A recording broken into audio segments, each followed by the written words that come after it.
నిన్నెవరైనా గాయపరిచి ఉంటే నీవు కూడా వారిని ఇలాగే క్షమించగలుగుతూ ఉన్నావా? కొంతమంది మాట్లాడుతూ ఉంటారండి, క్షమించలేనయ్యా నేను అని మాట్లాడతారు. అన్నారు ఎవరైనా?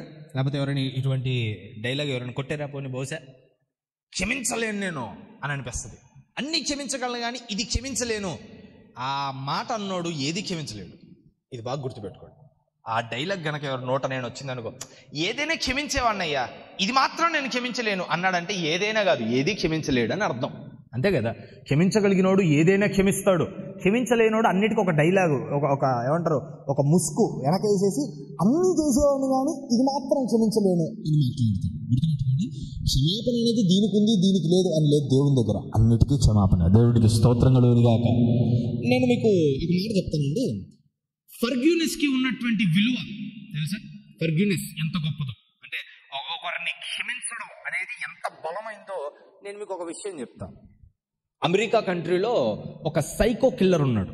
రియల్గా జరిగినటువంటి స్టోరీ, అది కూడా రీసెంట్గానే. ఒక సైకో కిల్లర్ ఉన్నాడు అనమాట. ఆ సైకో కిల్లర్ అంట 4 అమ్మాయిల్ని చంపేశాడు. సైకో కిల్లర్ 4 అమ్మాయిల్ని చంపేశాడు. సైకో కిల్లర్స్ అంటే తెలుసు కదా, రీజన్ ఉండదు వాళ్ళకి ఒక వ్యక్తిని చంపడం, వాళ్ళు ఏమంటారు, చచ్చిపోయేటప్పుడు వాళ్ళు పడే బాధ వేదన చూడడం అంటే కొందరికి సరదా ఉంటుంది. వారిని సైకోస్ అంటారనమాట. మరి మెంటల్గా ఇల్లుంటారేమో మనకు తెలియదు కానీ సైకోస్ అంటారు. అయితే ఆ సైకో కిల్లర్ అంట 4 అమ్మాయిల్ని చంపేశాడంట. మొత్తానికైతే పోలీసులు పట్టుకొని కోర్టుకి తీసుకొని వచ్చారు. కోర్టులో శిక్షను వాడికి అమలు చేసేసారు. అయితే ఆ కంట్రీస్లో ఒకటి ఉంటుంది. ఒక నేరస్తుడికి శిక్ష విధించిన తర్వాత అతడి వల్ల బాధించబడిన వాళ్ళు ఉంటారే, విక్టిమ్స్ అంటారు కదా, అతని చేత బాధించబడిన కుటుంబాలు కానీ మనుషులు కానీ ఉంటారు కదా, వారు జైలుకి వెళ్ళడానికి ముందు ఏదైనా చెప్పాలి అనుకుంటే చెప్పచ్చు. అయితే 4 అమ్మాయిలు చనిపోయారా, 4 అమ్మాయిల కుటుంబాలు ఉంటాయి కదా, వారిని పిలిచారనమాట. మీరు ఏదన్నా జైలుకి వెళ్ళిపోతున్నాడు, లాస్ట్లో ఏదైనా చెప్పాలనుకుంటే, తిట్టాలనుకుంటే, అడగాలనుకుంటే అడగచ్చు, ఇవన్నీ ఉంటాయి. అయితే 3 అమ్మాయిల తల్లులు వచ్చారు. తల్లులకు ఎంతైనా బాధ ఉంటుంది, వేదన ఉంటుంది. మామూలుగా శపించట్లా, భయంకరంగా శపిస్తున్నారు, భయంకరంగా దూషిస్తున్నారు.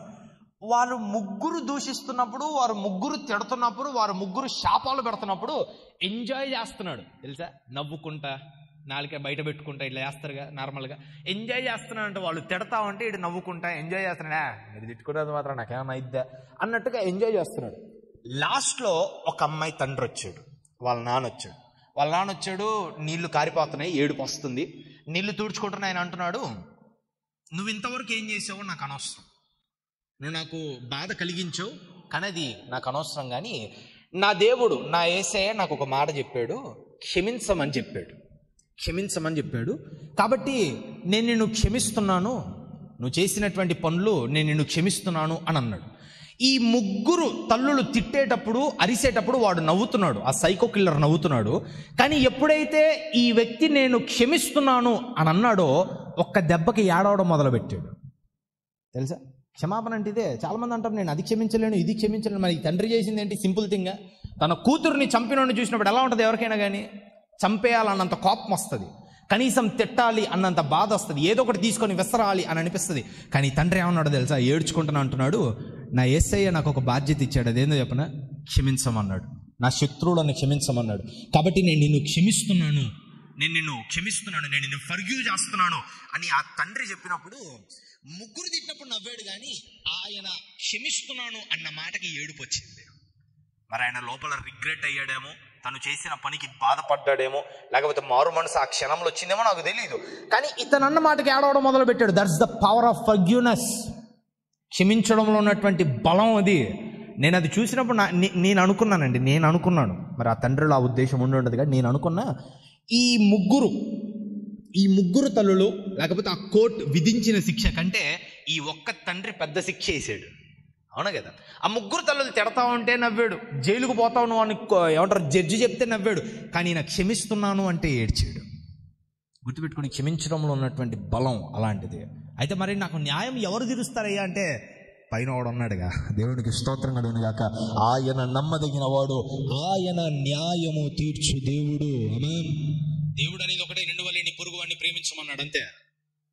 నీవు క్షమాపణ పొందినట్టు నీవు ఇతరులను కూడా క్షమించగలగాలి. నీ శత్రువు కంట ఆకలి కొని ఉంటే వాడికి భోజనం పెట్టాలంట, దాంట్లో విషం కలపకూడదు. అర్థమైందా?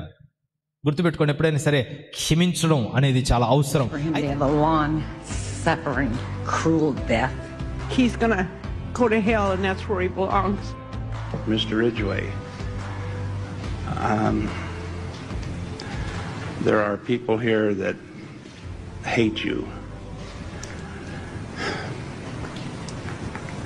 I'm not one of them. You've made it difficult to live up to what I believe, and it is what God says to do, and that's to forgive. You are forgiven, sir.